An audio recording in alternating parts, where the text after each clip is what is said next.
It's like the entire film was about Liam Neeson being chased by wolves, and you didn't want to put the footage in and fighting the fucking wolf. Just imagine cutting the Revenant before he ends up fighting the bear. Yeah. Just cut to black. Just smash cut to him like on the floor. Like, man, that bear sure kicked my ass. So far away, Lucas, and lovely audience at home. Welcome to another episode of Wiki Weekend, a series where I, your host of this episode, Karl Smallwood, scour limps and breadths of the internet, and I'm joined by my friend Lucas Holland. Hello there. And we find a wiki on a subject we're interested in and go through it and see what kind of conversation arises as a result. And today, Lucas, we're talking about Real Steel, aka Rock'em Sock'em Robots, the movie. So was this legitimately meant to be Rock'em Sock'em Robots, the movie? No, that's just what people call it because it's a movie about boxing robots, and what else would you call a movie about boxing robots if you want to write about it in a dismissive way? I wouldn't want to write about it in a dismissive way because I think this movie rules. This movie whips ass because it's about boxing robots. Right uppercut!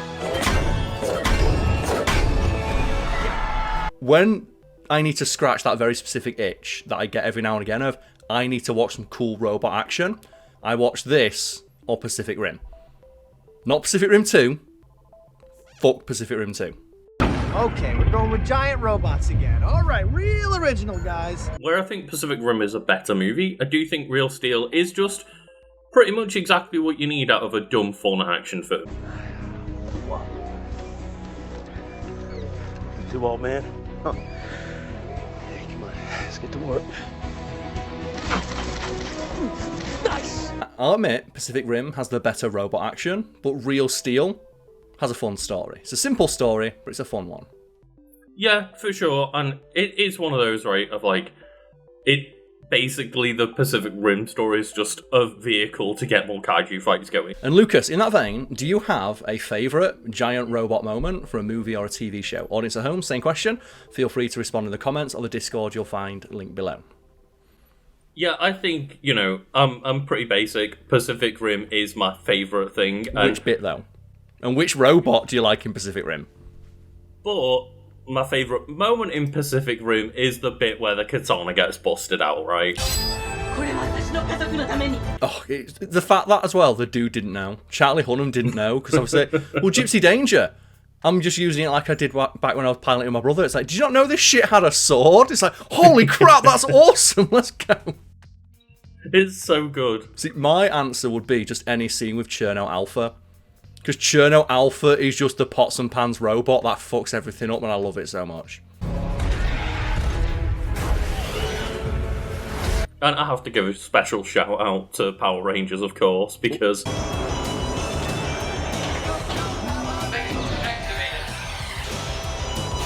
we always have to give shout out to Power Rangers, right? And we'll talk about Power Rangers, but I just want to mention one more thing about Cherno Alpha. Because years ago, when I went through my Pacific Rim phase, as a lot of nerdy guys do, I tracked down a bunch of interviews with Guillermo del Toro because I just wanted to know about the world. Mm-hmm. And one thing he talked about is the robots are stupid, I know. Weirdos out there will probably be like, yeah, well, why didn't the governments of the earth just build giant fucking guns? Surely that'd work better. Yeah, but it wouldn't be as cool. It wouldn't be a cool movie, would it? Yeah, in my universe, just the governments of the world decide to make something rad. Even though it is stupid, all of the robots have a really commendable amount of effort put into their design, both in terms of its the visual references being made and how it functions in the world. For example, in regards to Cherno Alpha, its visual design is reminiscent of those cooling towers you get on power plants. Mm-hmm. Yeah. And not only is that a cool visual that gives the robot a distinctive silhouette, they actually put a lot of thought into how the design would work in the universe of Pacific Rim. And they say that, it looks a little bit like a cooling tower for a power plant, but its design is meant to protect the people inside as much as fucking possible. They don't put the pilots in the head, or what could be understood to be the head, of the Jaeger like other countries do, because it's an instinctual weak point. Also, the pilots of the Russian one don't have an escape pod. That's why they're buried within the Jaeger itself. It's like...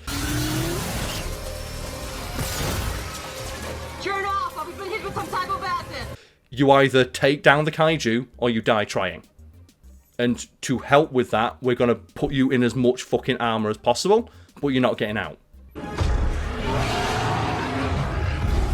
I think that would be surprising amount of detail if it weren't for the fact it was Guillermo del Toro, right? Yeah, and I think Guillermo del Toro loves giant robots, and he put so much effort into the world because he thought that if he wanted to create a world where it's believable that giant robots ran around punching like monsters, the giant robot should make sense, at least to the universe as it was created and established.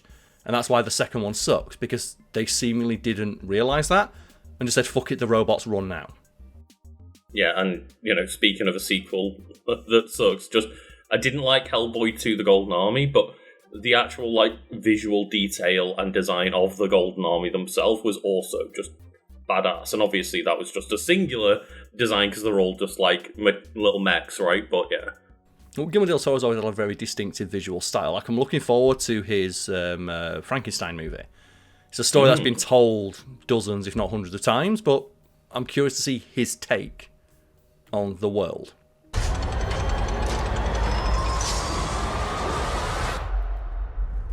I created death. Yeah, I'm always curious to see what Guillermo del Toro is making.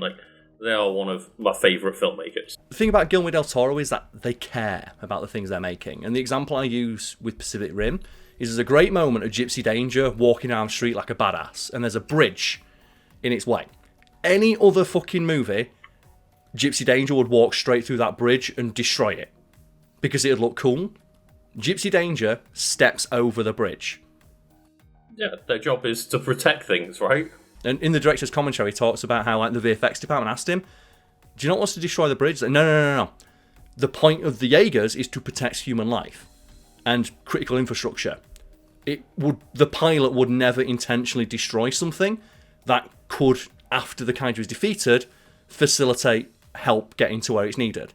A la a bridge. And just the fact he thought about it. And then you compare that to the second movie where John Boyega is using an energy whip to throw hospitals at people.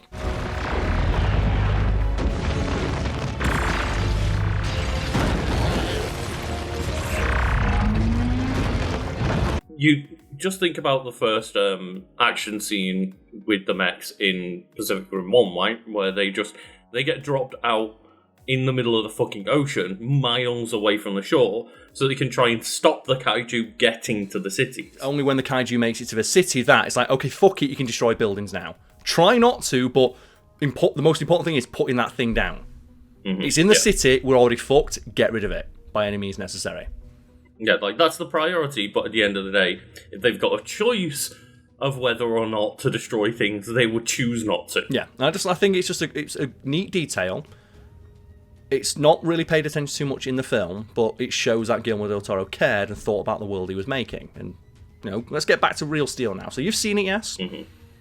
A little while ago, yeah. I kind of brushed off the movie for the bad reviews when it first came out, and then, years down the line, it came to Netflix and I watched it and was like, why is everyone complaining about this movie? This is real fun. That's it. It's fun.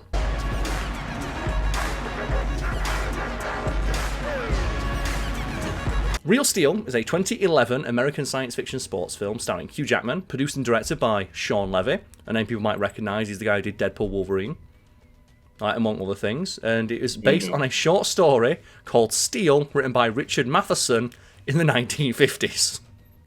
Oh, wow, okay. So it's an idea 60 years in the making, which means that, you know what? Humans have always thought giant robots punching the shit out of each other will be rad as fuck.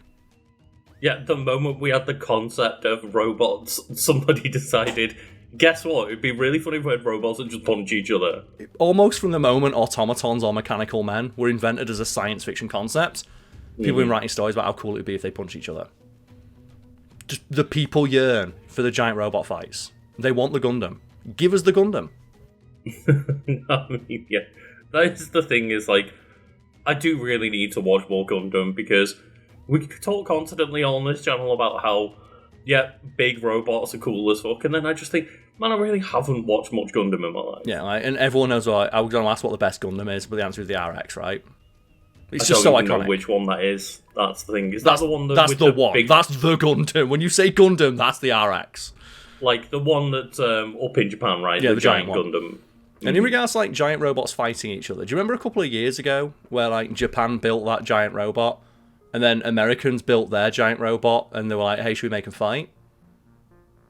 Right, vaguely. They tried to do that, and the reason you don't remember it well is because it fucking sucked. But something I recall from when they were trying to like hype up the fight is when they interviewed like the Japanese designers of the giant robot that they made, and you can tell that they're so pissed off that they even need to consider the American one as being equivalent to theirs. Because like they say, like, well, what's the fight going to be? Is it going to be a shootout? And like, no, it's going to be a fist fight. We invented giant robot fights. It's going to be a fist fight. And you see one of the guys like with disdain in their voice, which you can hear even though he's speaking Japanese, a language I don't speak or understand. You can tell he's pissed off. He's like, it's such an American thing to make a cool robot and put a gun on it.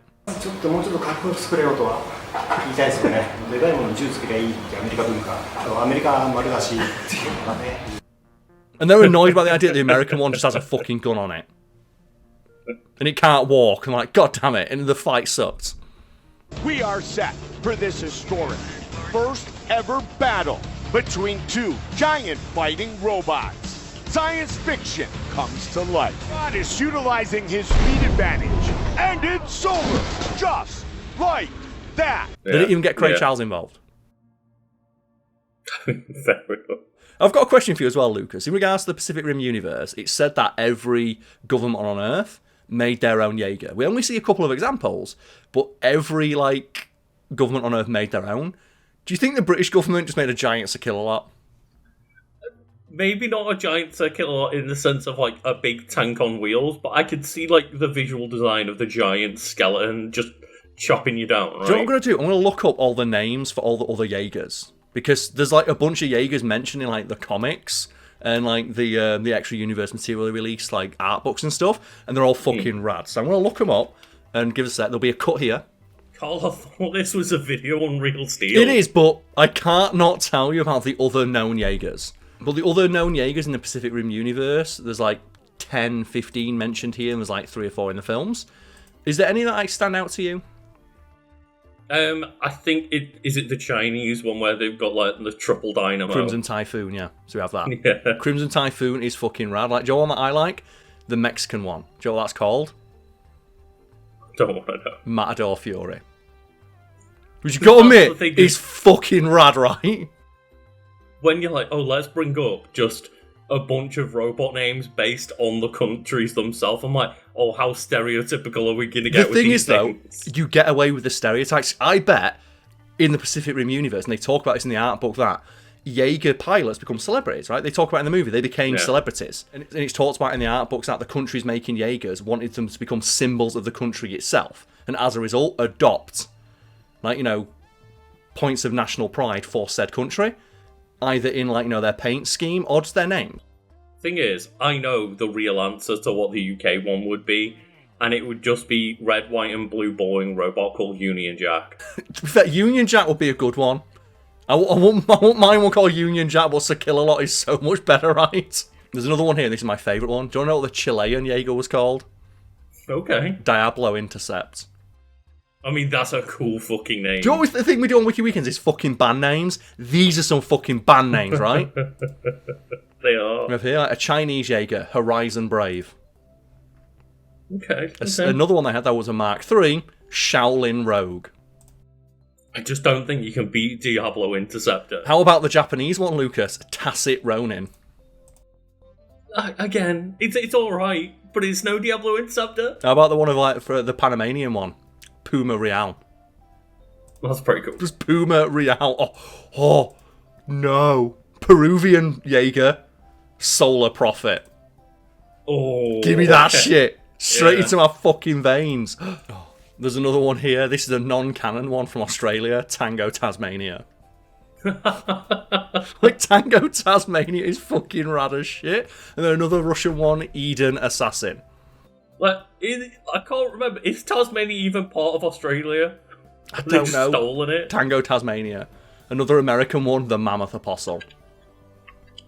Okay. And there was also, as well, I think, in the lead up to Pacific Rim, they had like this website. It no longer exists, but it's like make your own Jaeger, and you could like combine all the different parts and like color schemes, and then come up with a name. And some people came up with some absolutely rad concepts, and I'll try and put some examples on screen right now. But we'll get back to Real Steel. So, the film was in development for several years before production began on June 24th, 2010. The film took place primarily in the US, the state of Michigan. Animatronic robots were built for the film, and motion capture technology was used to depict the rodeo brawling of the robots. And that's the robots look real good. There's some real good looking robots in this film. Yeah, I like the aesthetic of just, going for the more grounded, as grounded as a CGI big robot can be, but going down that kind of rust bucket route, right? Yes, and the film stars, in addition to Hugh Jackman as mentioned, Dakota Goyo as his son, Evangeline Lilly, Anthony Mackie, and Kevin Durant. So there's a lot of Marvel actors in this. It's so funny seeing kind of middling 2010s action films and noting just how many of them have been engulfed into the MCU since then. Anthony Mackie's the weird one though, because he had such a strange career before he became like Sam Wilson.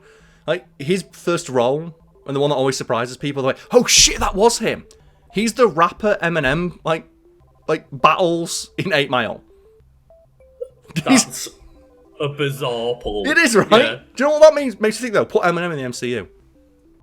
I mean, I'm kind of surprised that Eminem hasn't had a cameo at some point. You might. It's weird, right? I remember the rap battle with Sam Wilson.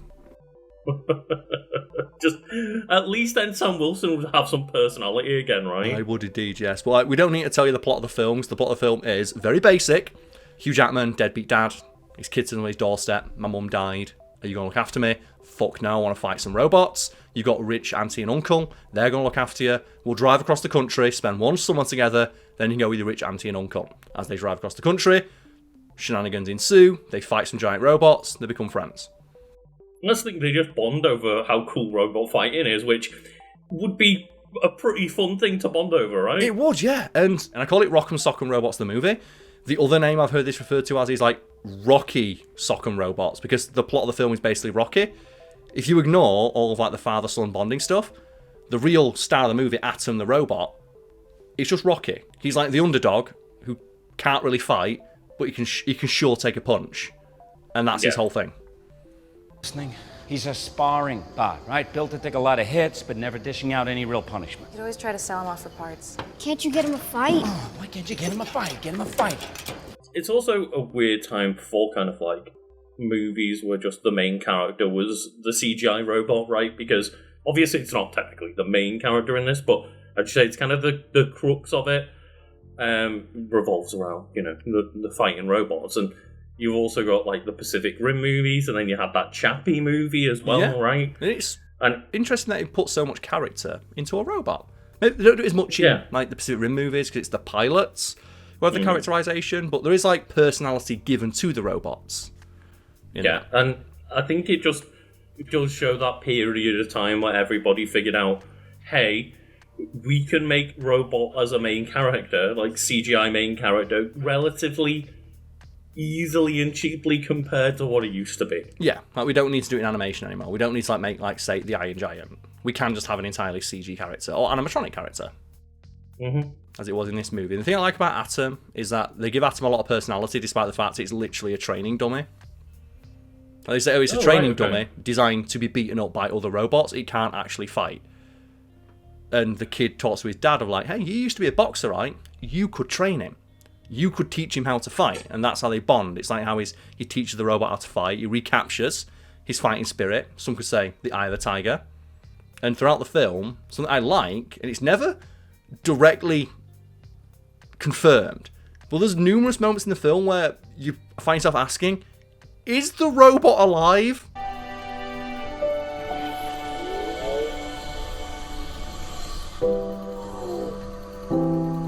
Can you understand me? Or is it just the kid thinking that it is because he's a little kid? Yeah. And he's naturally, going to bond with his new toy, his pet. So I'm not sure how to describe, like, Atom. Is it a toy? Is it a pet? But, like, he anthropomorphizes it a lot. And to the point where, like, there's a scratch on his face that kind of looks like a smile.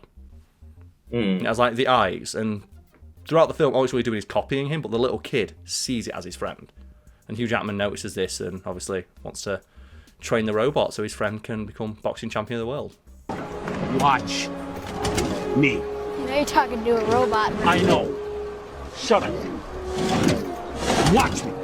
And you say train the robot. Like, I can't remember, does he train the robot or does he do, like, the fucking Futurama tech where just he controls the Destructor from underneath the ring? Well, they say because it's a training robot, it has a shadow function, which means that it can copy the movements that it sees.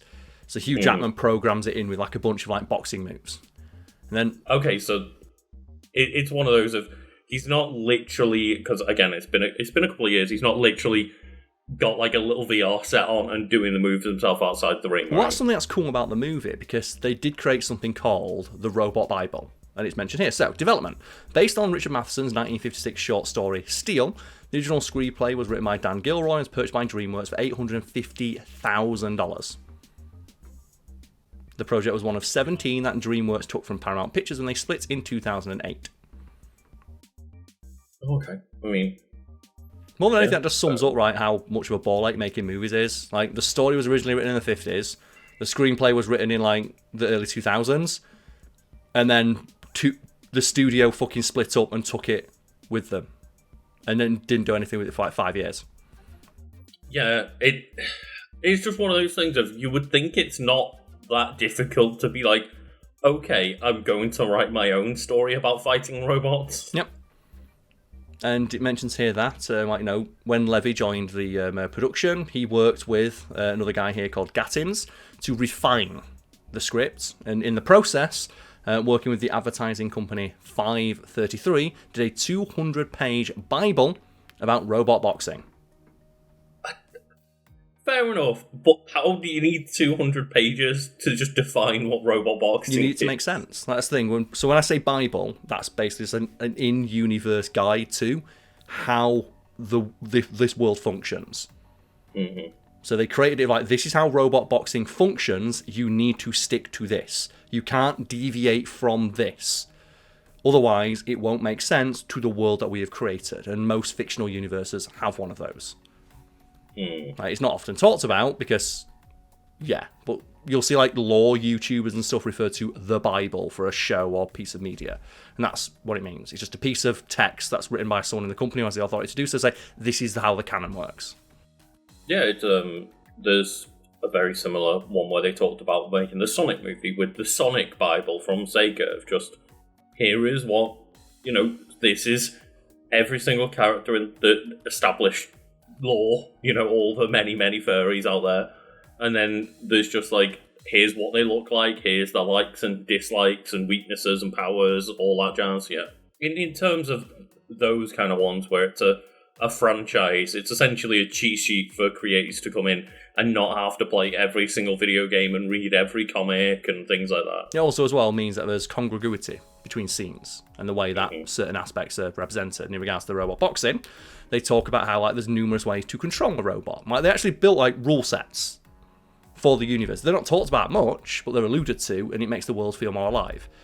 Like, they talk about how like some of them are controlled by controllers, and then halfway through the film when they realise, oh, Atom has a shadow function. That's really rare. We don't do that much anymore because it's not efficient. Like, human boxing does not translate to robot boxing when you can build the robots to be all crazy and do bullshit things like have two heads or like spin all the way fucking round, like in a way a human body couldn't.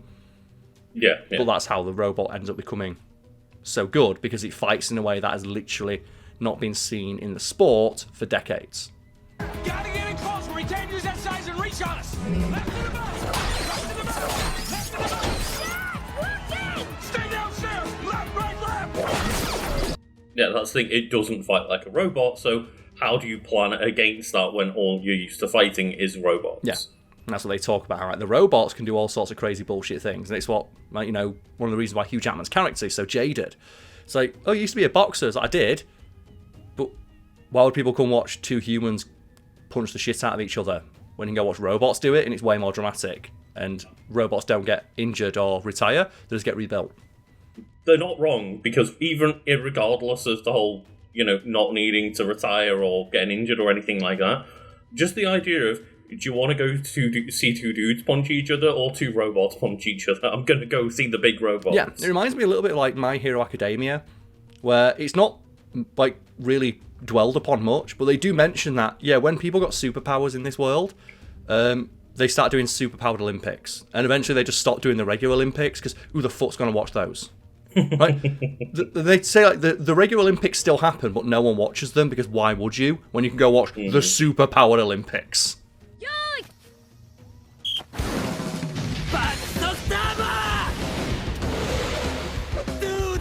Yeah, it's true, right? Just it's not as much as a spectacle.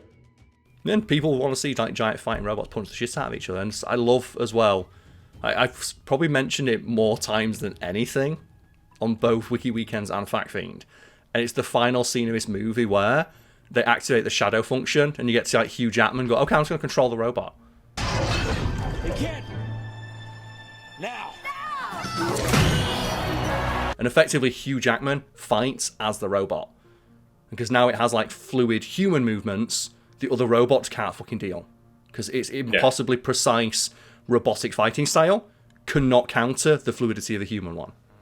In a shocking move, Machino is manually operating his robot personally.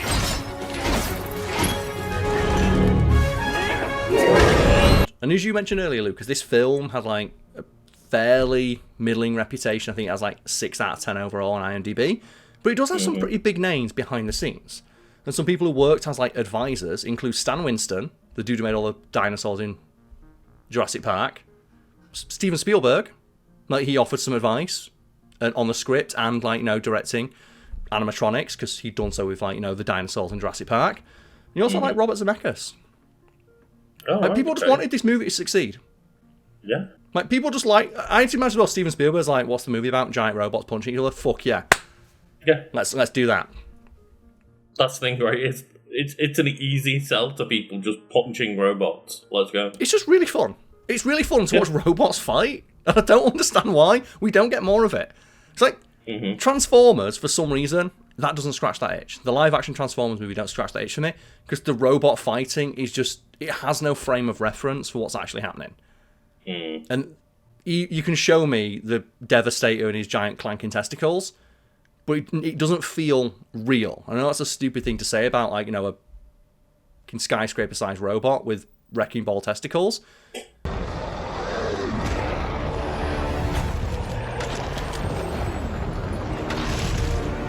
But there's a way to do it. Look at Pacific Rim. Like, the robots in that feel real. There's weight to their movement. Guillermo del Toro talks about this. It's like, the reason the robots in this feel so real is that we left in mistakes, similar to how they did with the dinosaurs in Jurassic Park.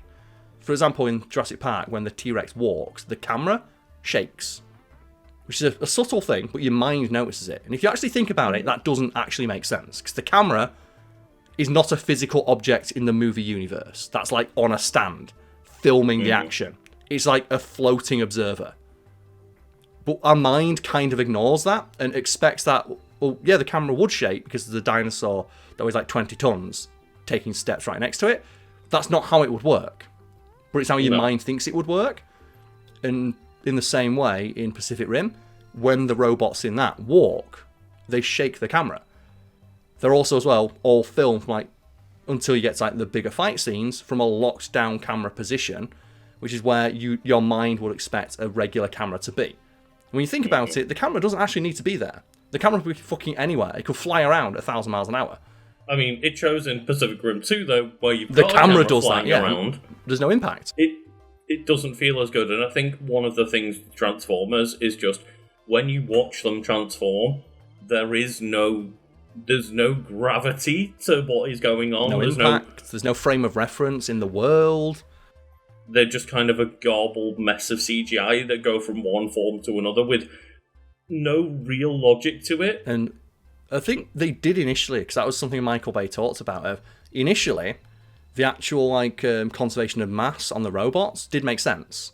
And when the special effects team who were working on the movie, who were understandably fans of Transformers, because Transformers are rad, they're like, hey, what we should do is, when Optimus Prime transforms from a truck to Optimus Prime, we should try to have the exact same amount of mass between both. And then Michael Bay saw it and making taller.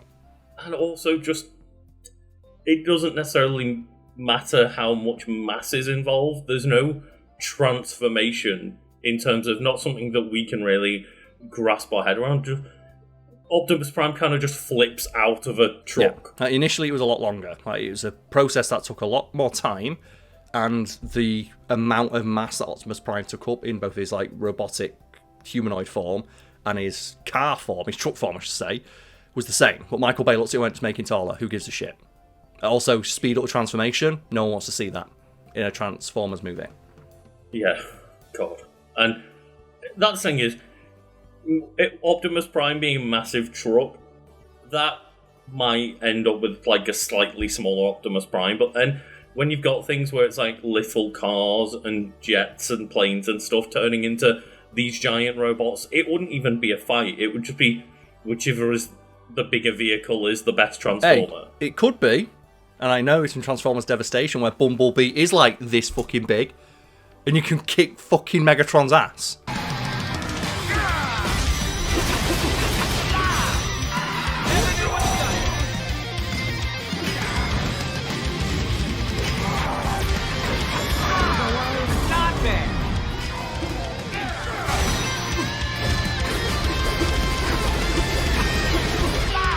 Also, real steel. The whole point is that, hey, Zeus, the villain robot, is like 4 times your weight class. How are you going to beat it? Be a better boxer, baby. Yeah, I guess. But just in the way that they've made those Transformers movies, I would not imagine a robot that's a fifth the size of the Earth One to be able to do anything. But in those Transformers movies, like, the Autobots are basically fucking useless. Every Autobot in that film is a complete fucking waste of space, because Optimus Prime just kills everything. 90% of those Transformers movies are every other Autobot getting their ass beat until Optimus Prime says, okay, now we're done. It's just similar to Dragon Ball, right? Everyone gets their ass kicked till Goku turns up. Yeah, like there's no point having any other Autobots in those movies. They're just going out there to die. It's like, all they're really doing is, we need enough of us to die to fill up Optimus Prime's rage meter. So he saves the day. I'll take you all on!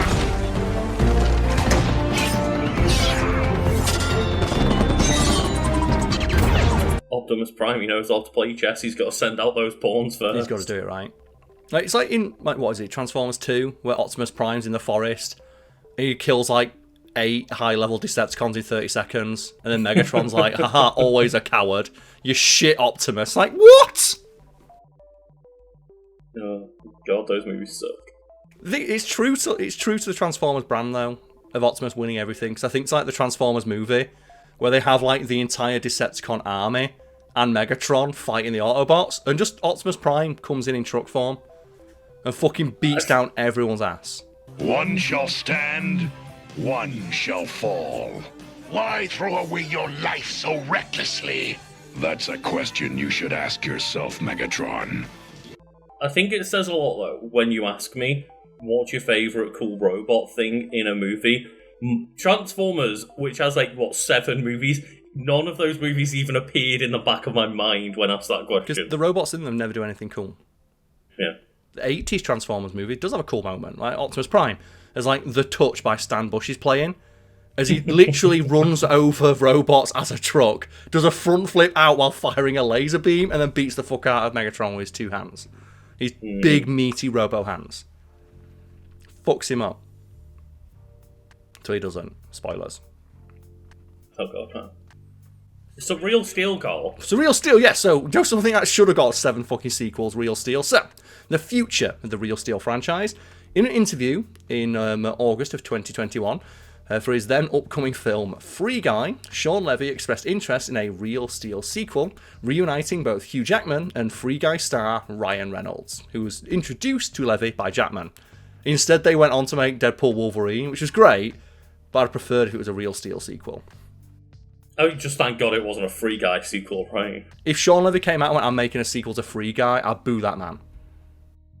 Yeah, that's the thing is, I know that, people have mixed opinions of Deadpool and Wolverine as well, but just looking at the behind-the-scenes videos, it does seem like Sean Levy is one of those creators where at least everyone's just having a good time. People like working with him, as evidenced by the fact that Ryan Reynolds and Hugh Jackman were convinced to come back for Deadpool Wolverine. It mentions here that during the production of Deadpool Wolverine, which stars both Ryan Reynolds and Hugh Jackman, Levy noted that he and Jackman still talk about a potential sequel to Real Steel all the time. Which means it could happen. We could get a sequel. You could get, Hugh Jackman deadbeat grandpa instead, right? Of like, the kid knocks on his door and he's like, "Now I've got a baby for you to look after too." I just like to see what Atom looks like after becoming like reigning champion of the world. Like, is a training bot who's been beaten up 4,000 times. What the fuck's that gonna look like after all the ass whoopings? God, give him a gold spray paint, he'll be alright. I like as well here. He says, "See also Raging Bender from the second season of Futurama, which depicts a hidden human inside a robotic boxer." So, which, you know what, that's a great episode of that show. That's what I referenced earlier, right? Just like the guy hidden underneath the stage, just controlling him instead, and it's just like, oh god. That episode is great, apart from like the obvious, just like gender jokes not being great. A gender bender. You'll be the most unpopular robot fighter since Sergeant Feces Processor. And they have like the giant robot that he's meant to lose to, and I love that giant robot. Melissa, send in the new kid. I am Destructor! And he only appears in like a couple episodes, but I always remember and giggle about when they're doing like the Mum episode. And you see all the robots giving her like the cards, and that giant robot's like, "This originates from the heart!" I don't know why that always cracked me up. Oh, God. You know, thinking of things that shouldn't have got sequels, just more Futurama. It's still going, right? Yeah, I It's think still so. going. Just Like, give Real Steel a chance. Go watch it, folks. I highly recommend it. It's a perfectly serviceable 6 out of 10.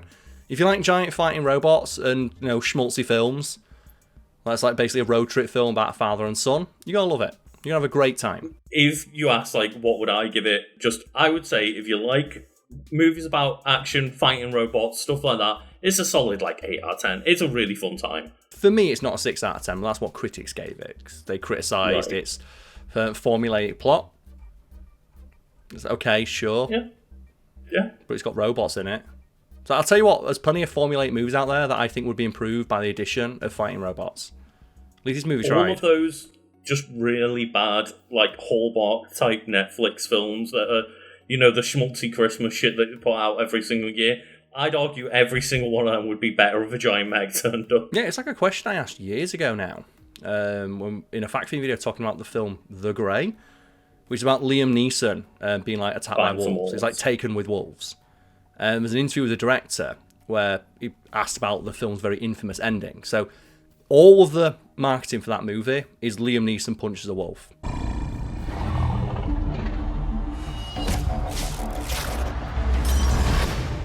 Don't be afraid. Yeah. 95% of the movie is Liam Neeson running away from the wolf, and the literal last shot of the movie is Liam Neeson strapping broken bottles to his hand and rushing the alpha wolf, and then it cuts to black. And, like, it is a suck-ass ending. The director was asked to, like, so what's the deal with that ending? Like, didn't you think you should film Liam Neeson fighting a wolf? Did you not think that's what the marketing led people to expect from the movie? And it's like, well, we did actually film that. We just didn't think anyone would like it, so we cut it. And just the question I ended up asking in the Factory video talking about is like, can you think of a single film that would not be improved by adding in footage of Liam Neeson fist fighting a wolf? Even movies that he's not in. And just the fact that the director's like, yeah, we filmed it, we didn't think it fit. It's like the entire film is about Liam Neeson being chased by wolves, and you didn't want to put the footage in and fighting the fucking wolf. Just imagine cutting the Revenant before he ends up fighting the bear. Yeah. Like, just cut to black. Just smash cut to him, like, on the floor. Like, man, that bear sure kicked my ass. I think the real answer should have been, we wanted to leave it ambiguous so that you didn't know whether the wolf or Liam won. And I'm trying to think of an equivalent for another movie, and one that springs to mind is, like, Kingsman. Like, imagine if in Kingsman, when, like, during the church fight, as soon as he pulls out his gun, he just cut to black. Or, you just smash cut to someone else reacting to it, and man, what an awesome fight scene. Imagine, like, the 90 Deadpools come out of the portal, and just then it smash cuts to Deadpool going, yeah. And then after that, we went and beat Cassandra. And it's just, that was it. And then imagine afterwards, like, the director was asked, like, did you not think fans would want to see that? Answering, no. All right, let's do this. Maximum effort.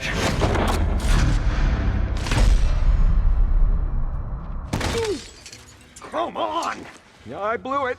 If I was that director and I got asked that question, I'd be like, well, as you said, we wanted to leave it ambiguous. We wanted to, like, keep the dark, oppressive tone of the movie intact, and a tacked-on action scene maybe would have gone against that. Instead, it's like, no, we filmed it. We just didn't think people find it interesting. It's like, it's Liam Neeson after Taken, when everyone's like, hey, Liam Neeson's the guy who just fights people now, fighting a wolf.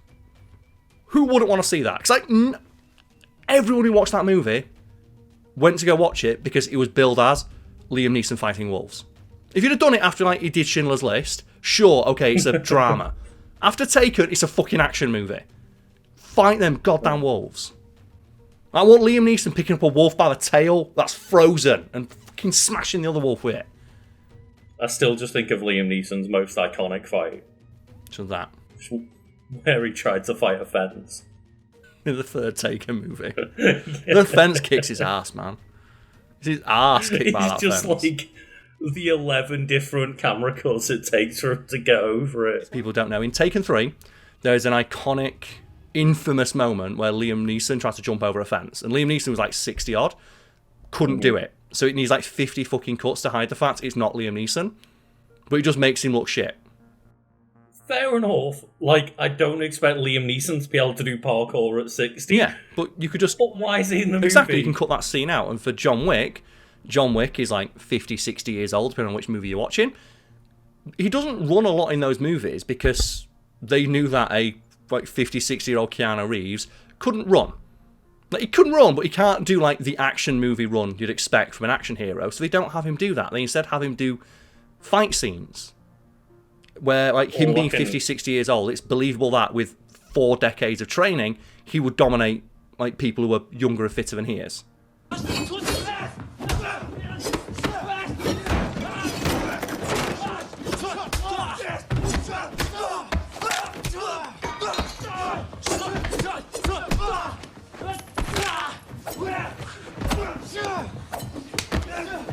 All I can imagine right now is Tom Cruise watching this and laughing. Oh, he's got to deal with Zeno, hasn't he? He has it. Just like, I think he's like 60 now, and he is still doing the action movie run. Do you know what I want to see? I want to see The Grey remade, starring Tom Cruise, because you know Tom Cruise would insist that they get a real wolf in and let him fight it. Yeah. I'm like a firm believer of that theory that Tom Cruise actually has superpowers. If people don't know, like, he's a Scientologist, and in Scientology, they say that once you reach like a certain level in the church, you become an operating thetan, you get superpowers. And obviously, that's bullshit, right? It's a cult. It's a cult. We should clarify, yeah. And obviously, you don't get superpowers by being an operating thetan. But I think you might, because Tom Cruise certainly looks like someone who has fucking superpowers. Right? That's the thing is, you throw all credibility back in the window when you look at Tom Cruise. It's like, maybe there's a chance. Maybe there is. Maybe like being an operating thetan does let you be a fucking superhero. Because look at the shit he's doing at 60. Like, look how youthful he still looks at 60. Even if you say it's all plastic surgery and special effects. There's other actors who've got plastic surgery and special effects who don't look as good as he is, who aren't doing the shit that he's doing. I just think that he's like injecting himself with the blood of a jaguar every day or something. He's got to be doing something. Like, there must be some bullshit he's doing that no one else has access to, because they're not operating thetans. Please don't join Scientology. Unless you want to become an operating thetan. Do you know what my favourite thing about it? I remember when I wrote an article about it, which pissed off a bunch of Scientologists. And when I was reading through like the Scientology holy texts, which got leaked like years ago, one of the things they say you'll be able to do if you become like a low-level operating thetan is cook a hamburger with your mind. And it's like, if there's, I remember thinking to myself, that's so stupid, but also so genius, because how else are you going to get an American to join your church, right? You've always got to bring it back to burger. So let's go, add Galactic Tormentor. Good old Xenu. It's bizarre. I genuinely think that either Tom Cruise is an operating thetan, and maybe Scientology is not as much bullshit as we all thought it was, or Scientologists have cloned him. I think it's more along the lines of just he's got some trick that he's not telling us. Does he eat a baby every day to keep himself youthful? I think he dies in every like Mission Impossible movie. They just clone him. They just make it. Yeah, like he just die. That's the thing. That's why he does his own stunts, because he just fucking dies and then just bring him back. But I think he's like, you could actually probably make a pretty decent horror movie out of this, of an actor who wants to die and keeps making increasingly more dangerous, outlandish movies where they've got to do stunts. And no matter how thoroughly they kill themselves, they always get brought back. Now, that could be a Black Mirror episode. Yeah, I can't remember the exact premise, but I know there was a Robin Pattinson movie not long ago, Mickey 43 or something like that. Mickey 17. No one watched it, it's fine. Where did I get 43 from? Maybe I'm thinking movie 43. I bet every actor who was in that wished they were dead. Like, I imagine a lot of the actors filming that wish like at any moment they just died. Just Hugh Jackman with the fucking bullshit. Yeah. Do you know what? He's the reason that movie got made, because Hugh Jackman like was between projects. Went, yeah, I'll be in your. You're gonna pay me scale. I need to work for a day. It's funny. Why not? They used that clip of him in the movie to convince other actors, like, look, Hugh Jackman's in it and he's a serious actor. Do you want to be in our movie? Like, I guess. And they made like the most dog shit comedy. The only movie I ever walked out of. The only one. I've watched some absolute horrendous dog shit movies in the past. Movie 43 is the only one I've walked out of. It was that bad. Well, here's a question then for you, Karl. If I had to say to you, movie 43 can get wiped from your mind, but Real Steel also never existed, what do you pick? Like, do you have movie 43 and Real Steel exist, or neither? I'd keep it in my mind. If only because I then have the instant win button in every argument about the most unfunny thing. Because you can just go to that clip. Like, people say like SNL's not funny anymore. They need to go watch the clip in movie 43 of like the superhero dating. Oh. Which is like just 50... Like, it feels like it's like 15 minutes long. And it's the most horribly unfunny thing I've ever watched. It's physically painful to watch of how bad it is. And you know all the actors and you think they're fucking nailing it, which makes it even worse. Fuck that film. I'm putting the clip in. I'm putting the full clip in, because I bet they won't even copyright strike it, because who gives a fuck? Right? Let's see how long a clip I can put in before it gets copyright struck. Cheers, everybody.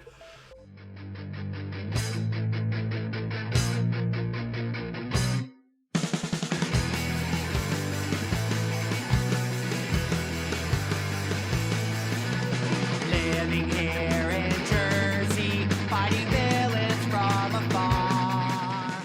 Robin! Hey, where you been? Hi, how you doing? You missed your meeting with your parole officer. Parole officer? Hmm? No. Yeah, this guy got in some trouble a while back for whipping out his little Dick Grayson on a playground. But it's all good. I mean, your wife forgave you, right? What? You're married?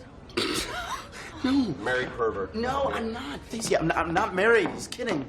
Oh, man. Dodge that bullet, huh? What the hell are you doing here, Batman? You're gonna ruin this. Calm down. You gotta find first gear in your giant robot car. You dig giant robot. Wow, Karl. That was a really great video that we both just watched. It was indeed, yes. I greatly enjoyed our discussion of Topic. I love Topic. I do, yes. Like, you know, the stuff we talked about while discussing Topic was very interesting, and I hope the audience found it interesting too. You're one sexy man. Fill up, J. Fry. And you know who else we have to show love to, Karl? That would be, of course, the people on our shout-out tier over on our Patreon. We certainly do, Lucas, and if anyone would like to join our Patreon to get a shout-out at the end of the videos, they can do so by following the links found below. As a reminder, we have a standing offer, a challenge, if you will, to our audience to try and come up with a name to shout out that is difficult for us to pronounce or just embarrasses us with our lack of knowledge, as people did last month with the reference to the Transformers movie we didn't get. Yeah, I mean, yeah, that was a rough one. People certainly let us know about that, but hopefully maybe we do a little bit better this time with knowing what all the references are. Ba weep grana weep nitty bun. Ba weep grana weep nitty bun. Well, I certainly get the reference in the first person we have to shout out. So the first person we have to give a shout out to is Bee of Awesome. Specifically, their name reads, Bee of Awesome do a fusion dance to make Karl or Carcass. P.S. Wish me luck with the calves this month. And Lucas, are you feeling a fusion dance? I mean, yeah, sure, let's go. Okay, so do you remember the fusion dance? I do, because you got to kind of go that way and then that way. You go that way, and then it's you want to do the so fusion. Huh! There we go. We did our best. The Discord also, fusion. so we'd have to get really far back as well to make sure we could fit our mouths on screen. So I feel like with our height difference, if we try to do a fusion dance, we would do the thing where your fingers don't quite connect, and we'd end up creating like a really skinny one or a really fat one. But then the next person we have to shout out is Dan Daly. So thank you so much, Dan Daly. And I am a big fan of the alliteration. The more alliteration, the better, in my opinion, which a couple of our Patreon supporters have taken to heart by turning their name into a tongue twister. Mm-hmm. Indeed. But there's no tongue twister here, Lucas, with Judge Dredd. Simply Judge Dredd. And I just want to give one more shout out, because every time I point out that Judge Dredd is supposed to be like satire, some people don't get it. And it's like, do you really not get that it's supposed to be satire when Judge Dredd uses white phosphorus indoors? Shh, Karl. That's just badass, right? That's just cool. It's like, well, I didn't realise Judge Dredd is a commentary on the over-militarisation of the police. White phosphorus grenades authorised for use indoors, next to people's houses. Oh.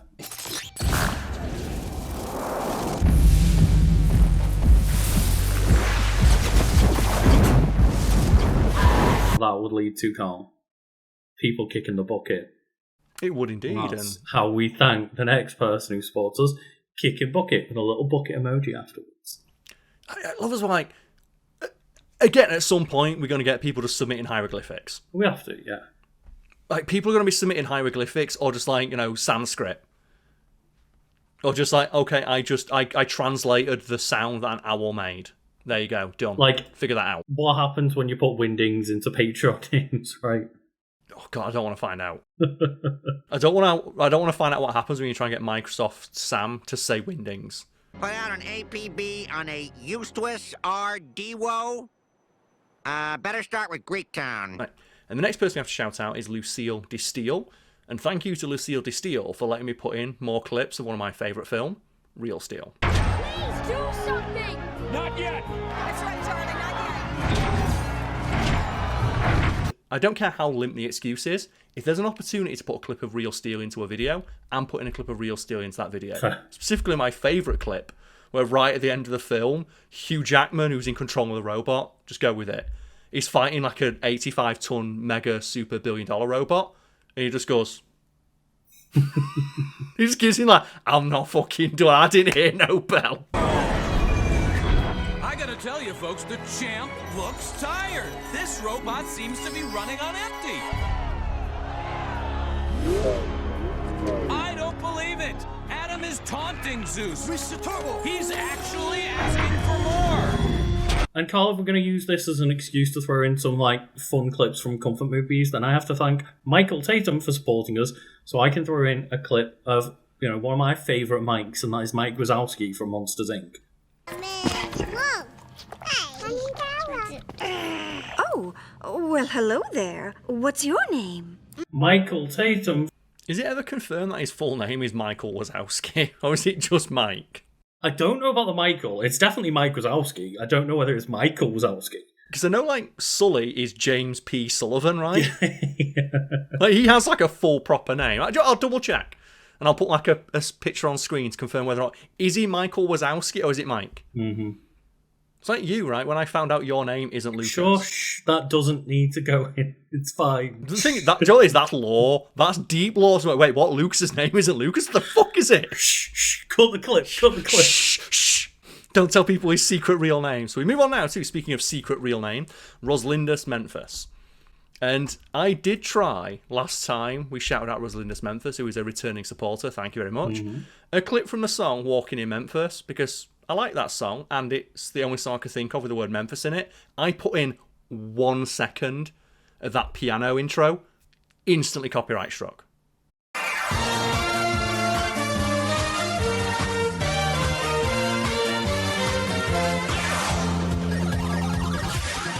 Keep in mind as well that this shout out goes at the end of the video. Yeah. So at the end of a 50-minute long video, whoever owns the rights to that song, Mark Cohen, I think it is, his music label must have seen this video. Oh, it's a 55-minute long video. They use 1 second of his song. We own that shit. We can claim all that money. It's like, fuck you.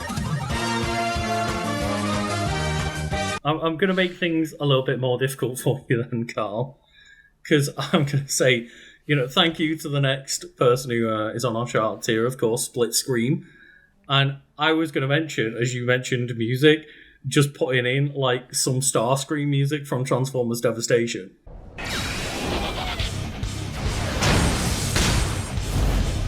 Prepare to be lost in space, Autobots! Oh, you can get away with that. Video game music, you always get away with. Oh, okay. So I'll definitely put the clip in of Starscream's theme song from Transformers Devastation. That game whips ass. And you know what? Whoever wrote that song won't send us a copyright strike because they want it to be shared. They know how rad it is. Like, you know what, Karl? You put that clip of Starscream's theme in. It's awesome. More people need to hear it. Hopefully a Transformers clip will make up for our like devastating Transformers miss last month.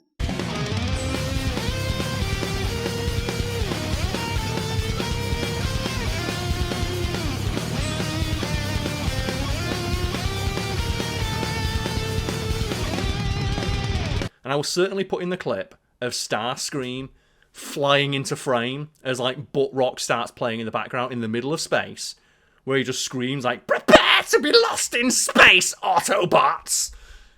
My favourite quote from Starscream is in like the challenge mode, where one of the challenges is fight Starscream and Thundercracker and like 15 other fucking jets at once. And it's the only time in the game Starscream ever says the line, "Death from above." But he says it so quick because he's flying as he says it. He's like, "Death from above!" and just flies it. Destruction from above! And as mentioned earlier, there's a gauntlet being thrown down for our audience on Patreon to challenge us with tongue twisters. Someone's taken that gauntlet, dipped it in shit and slapped me across the face with it. So their name is the Boledos Bajando Baja Blast Buffing Bacas de Caca de Buffalo Bombonado Bolodeses Bucanada Ebaca Bailando Con Barbosa. And I will say, I'm a fan of tongue twisters. I'm not a fan of tongue twisters in languages I don't speak. I like my favourite poem. Like Fuzzy Wuzzy was a bear, Fuzzy Wuzzy had no hair, so Fuzzy Wuzzy wasn't Fuzzy Wuzzy. And in that cut... So I'm good at tongue twisters, just not ones in languages I don't speak. I was giggling because Karl has clearly cut him fumbling a tongue twister out. That's getting cut as well, fuck it. And then I guess one name to challenge me to shout out is Tiniqui Ochata Octiclane Tomi. And you always correct me on this one. Is it Nahuatl, the language? Yes? Nahuatl, I believe, yes. Like getting there. Mexicano, I believe. I'm getting there. Again, we with don't that speak one. the language, so we appreciate people trying to challenge us on our pronunciation, but for a tongue twister, give me a tongue twister in English. And speaking of little, the final person we have to shout out is ghost emoji, little ghost emoji. And Lucas, who's your favourite little ghost? Is it Casper? It's got to be Casper. I mean, the moment you said little ghost, the first thing that came to my brain was Casper. So if not my favourite, it's at least word association, right? Yeah, like Casper, that like the friendly little ghost. Like, should we do a video about Casper at some point? I'd like to rewatch that movie to see if it's held up.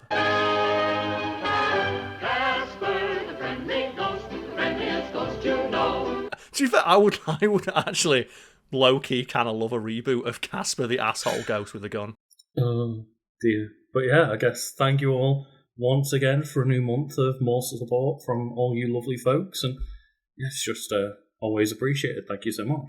Support is never expected, but always appreciated. Thank you. Have a great time. Yeah.